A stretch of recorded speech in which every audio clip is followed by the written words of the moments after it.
Okay, let me tell you something. I'm from Atlanta, born and raised. I love my city. So this morning, I'm watching the news, and I hear that the Falcons are thinking about updating their uniforms. And my first thought was, who cares? The city doesn't care. The Falcon fans, maybe they care a little bit.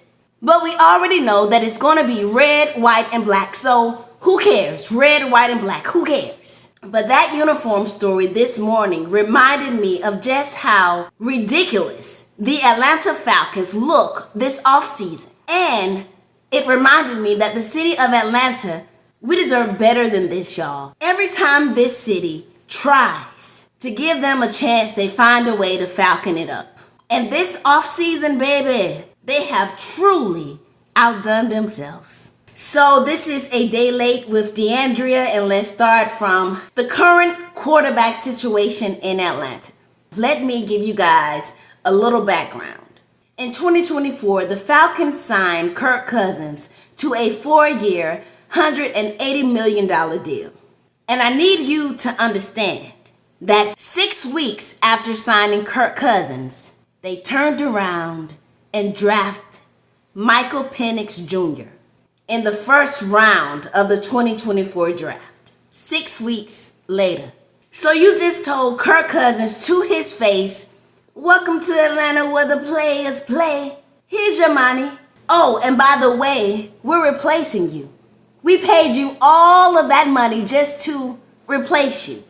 That is not a smart business move at all. That is a Falcons gonna always Falcon kind of move. And it shows you exactly how this organization operates. They cannot read the room. They never could. And so fast forward to now, off season. They are releasing Kirk Cousins March 11th. And even after cutting him, they still owe this man a $10 million roster bonus that they cannot get out of. So let me make sure that I understand this properly. You paid this man $180 million. You drafted his replacement 6 weeks later. That's the plan? That's the vision? Okay. And to make it even messier, the Falcons are now rumored to be considering bringing Joe Flacco in, who has a prior relationship with Kevin Stefanski, who is now the new head coach of the Falcons. And they're even potentially thinking about another quarterback option on top of that. So let me paint this picture for you. They're releasing Kirk Cousins on March 11th, still writing him a $10 million check on his way out. Penix is injured with no guarantee that he's going to be ready week 1. And they're out here in the rumor department still shopping for quarterbacks. The Atlanta Falcons have no idea what to do with the most important position on the field. None. But wait, it gets worse because the Falcons are always going Falcon. So let me be clear. I'm going to briefly touch on this because this is a real life situation and I want to handle it very carefully. So I'm going to touch on it, but very lightly. The Falcons hired an assistant defensive line coach named LaTroy Lewis on February 10th.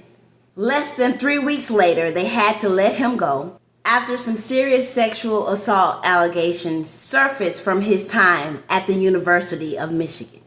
3 weeks. They hired somebody and couldn't even make it a month before they had to reverse the decision. And yes, let me tell you, they absolutely should have done their due diligence before bringing this man in and adding yet another embarrassing headline to this organization's offseason. So my question is very simple pertaining this incident. What is the vetting process with the Atlanta Falcons? Because in what world does an NFL franchise with full resources and a complete front office staff not know about something this serious before making the hire?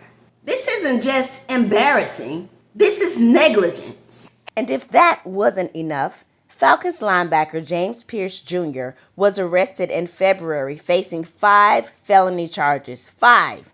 I'm not even going to list them all because at this point I'm exhausted just talking about this organization. The Falcons are not just losing on the field, they are also losing off of it too. And once again, Atlanta is in the headlines not for winning, not for building something special, but for this. And here's what gets me the most. This is not a new pattern. This is not a bad year. This is who the Falcons are. My whole life, this is who they are. This is the same organization that had Matt Ryan. Matt is a very qualified quarterback. Period, point blank. Accuracy, precision, ability to think down the field, ability to move the ball. He's not that bad. He never was that bad. But this is the same organization that had Matt Ryan in his prime and couldn't even build around him properly. Straight up. The same organization that blew a 28-3 lead in the Super Bowl.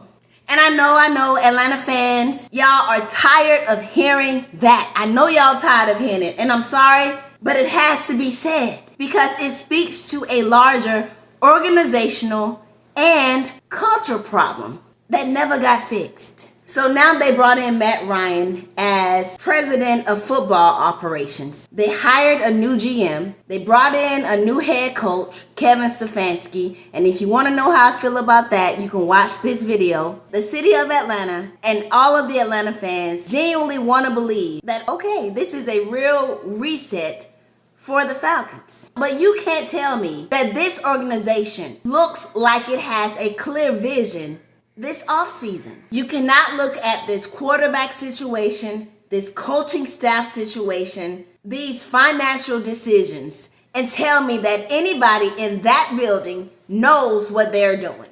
Because from where I'm standing, they are once again out here embarrassing Atlanta.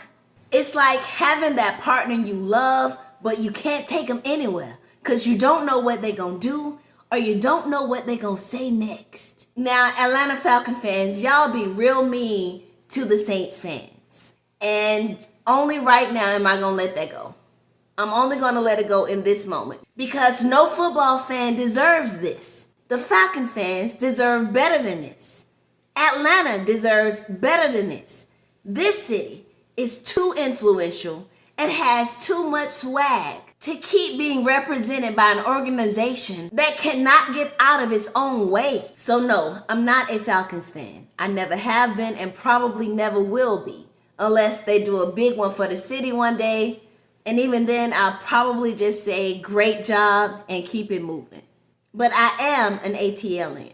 And just like I watched the news this morning about those uniforms, I have watched this organization year after year after year make decisions that don't make sense, miss the playoffs, and then come back next offseason talking about this is going to be our year.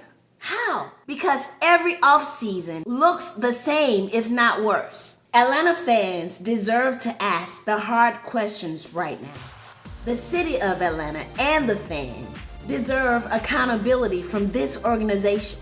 We deserve a football team that's actually fun to watch, that looks like they got some swag, some excitement, some culture, that looks like they have a vision and a plan, y'all.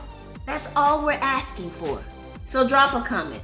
Are you a Falcons fan and do you actually believe in this rebuild or are you done? I want to hear from everybody, but I want to hear from Atlanta especially. And if you're new here, I'm DeAndrea. We keep it real on this channel, no filter, no fluff. And let me leave you with this. The definition of insanity is doing the same thing over and over and over and over and expecting a different result. I'll talk to you soon or I'll see you later, whichever one is first.